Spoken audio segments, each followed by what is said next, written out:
What's up, YouTube, man? It's your boy Dawson. I hope you're having a great day. Welcome to another video. You're probably wondering, Dawson, why you got a boxing glove on? Well, today we're talking about some hard-hitting bass, baby. That's right, we're reviewing my subwoofers that are currently installed in the Malibu. We're gonna talk about why I like them, how I like them, and even what they sound like. Now, I've only had them for about 5-6 months, but I'd say I'm not really into it like a lot of people are, where they got like competition SUVs and stuff like that. Nor am I trying to break glass on it either, okay? I just enjoy having more bass than the average consumer.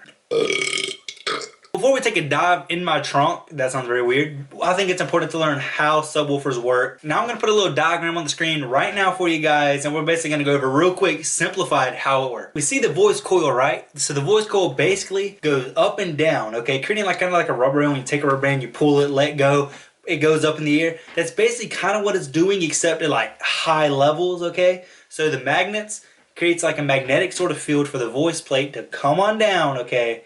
And then it get releases once the magnetic field does something crazy, and it goes back up, but it just happens like boom, boom, boom, boom, boom, boom. Then it just kind of creates that like shake effect. Reason that it shakes, okay? Now, of course, that's probably completely wrong. Don't take my word for it. Probably gonna get roasted by the one viewer that watches this video, but that's how I'm kind of interpreting it. With that being said, let's go take a look at the Malibu. Yes, sir.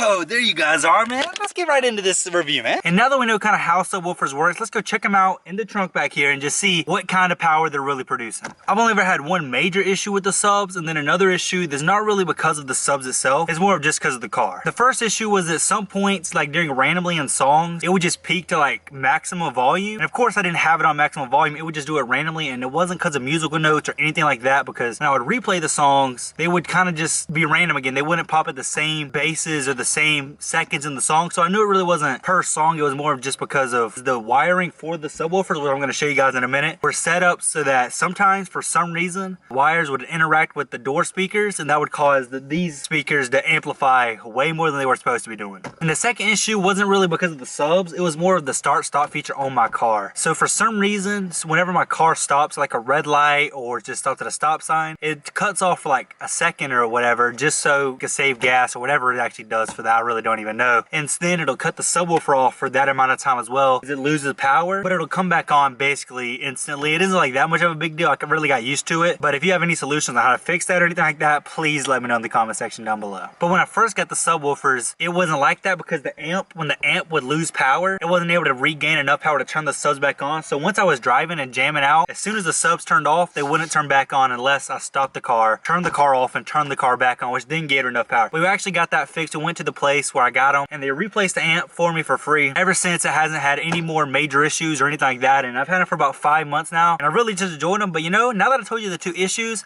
how about we check them out? So now we're actually in the back of the car real quick, and let's just go ahead and check out the subwoofers. So these are the two 8s that I have currently in my car, and they work great, as you guys are gonna see in a minute. They got installed by a shop that I went to. They built the little box. They built the box for it as well, and I think they sound great for my car. This is the wiring. I don't know what I'm looking at here, but that's the amp, and I'm guessing they wired it underneath, I believe, like underneath my floorboard. But yeah, that's basically the amp that's kind of holding it all together, getting the power to where I need it. So this is the bass settings. We're gonna go ahead and do the lowest, and that's kind of where I have the music strongest at, and that's just because my dad told me that the strongest speakers are the one in the back. Whether that's true beats me. We're gonna go ahead and test them on the lowest sensitivity here, and then let's just see how that is for you guys. Who won't smoke with me?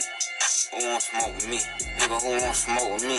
So this video is definitely gonna get demonetized. Let's see what it is in the back.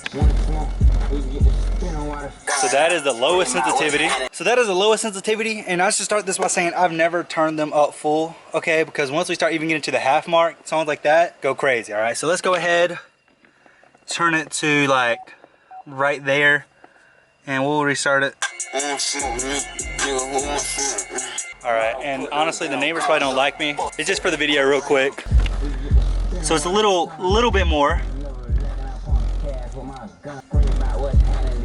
And that's honestly, guys, like, I'm not turning it up all the way because, again, my neighbors, I don't know if their kids are home, and so of course I'm trying to be a respectable neighbor. Fine, I'll give me some brownie points for that. Anyway, so now we're gonna turn up a little bit more, okay?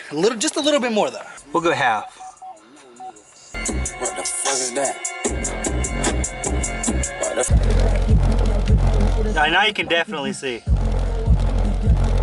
Alright, so that was the halfway point. I'm not going any higher than that because that was pretty loud and I really don't want to disturb the neighbors. So I'm really trying to be as respectable as I can. Okay, those were the subwoofers. Now another issue that I do have with them, and again, it's not the subwoofer's fault, it's just my car's fault, I guess. Let me just show you guys something. So this little piece right here broke off. I actually have the piece inside just in case I ever needed to get it fixed or something.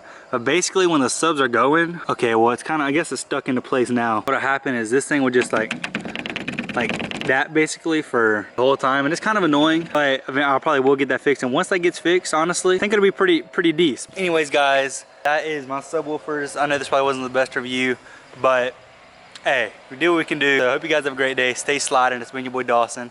Peace out. Yes sir.